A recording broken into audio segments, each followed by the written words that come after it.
Last night I went out to get me something to eat, and I ended up going to one of my favorite bars. Sitting at the bar, I ended up sitting beside a older black gentleman who made it very clear that he was not interested in me. Body language, turned away, refused to make eye contact, the usual shit, right? And so I just remember what my daddy told me when I was growing up. He said, you like the people that like you. Don't worry about the ones that don't like you. You like the ones that like you. Well, there was a Puerto Rican guy on the other side of him, a Colombian dude on the other side of me, and then a Mexican guy on the other side of him. All of which I had a really, really great conversation with, okay? Eventually, the black guy came around. Let it be known that he came from a state with a very, very, very small population of black people, and he was ready to get back because he didn't like it where we were. His whole conversation was tinged with everything that was wrong with black culture. So I was like, okay, I know what your issue is. And I wanted to tell him so badly, motherfucker, I don't like you. I'm not interested in you.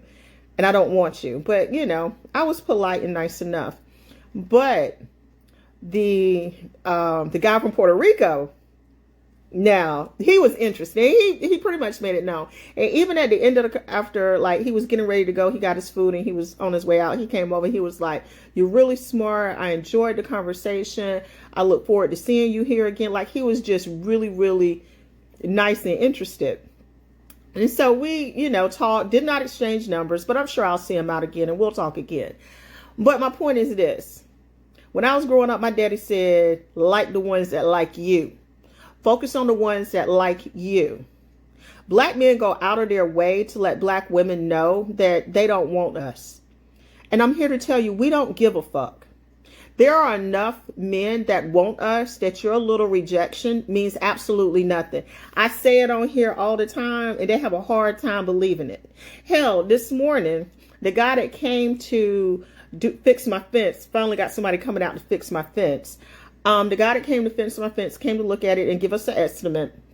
I happened to answer the door. I had dye in my hair. Yes, I went back to dyed my hair. Still in my pajamas, looking a hot mess. And he was like, "Oh, how long you been living here? Oh, what color you dye your hair?" Finally, I had to say, "Baby, how old are you?" He talking about 30. I said, "I can't dip down that low. I'm sure you're a nice guy, but I can't dip down that low and do anything with you. But I'm flattered." And so y'all live on this internet thinking that somehow or another what you believe is true. And I'm here to tell you, we don't give a fuck.